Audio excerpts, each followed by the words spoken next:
Hi everyone, welcome today to CAWST's Technology Talk. Today we're going to talk about a simple filtration system that everybody has in the comfort of their own home, a cotton cloth.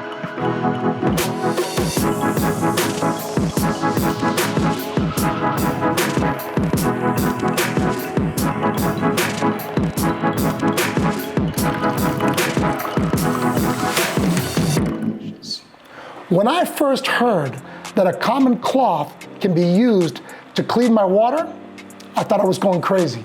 It turns out that not every specific type of cloth can be used to filter water. It has to be a tightly woven cotton. Okay, so I'm really excited to see how this works. First, you need a clean cloth like this one. Then we need to fold the cloth 4 times. Like the way that I've done here, before we place it over a specific container.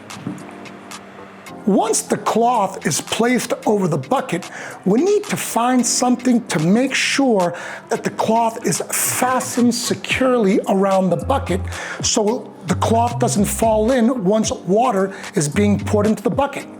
You can use some kind of string, maybe even some shoelaces like the one I have here, and just kind of secure it around the bucket like this to tightly fasten the cloth on the bucket. Now, I have some murky water that we just collected from the river. I'm gonna pour this murky water through the cloth like this. Once I've poured the water into the cotton cloth, I need to remove it carefully so that no other contaminants get into the bucket like this. After that, I need to put a lid on the bucket to protect the water that's been filtered inside.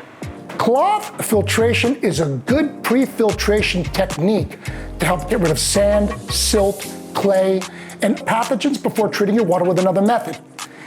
It can be used on its own if you have nothing else, but this isn't recommended simply because cloth filtration doesn't remove enough pathogens on its own. Remember to wash your cloth in clean water. If you have soap or bleach, you can use this to clean your cloth. But the most important is that it is well rinsed. Let it dry in a clean, safe place so it won't get contaminated or moldy. If you'd like to learn more about cloth filtration or other household water treatment options, just click on the link. And thanks for watching.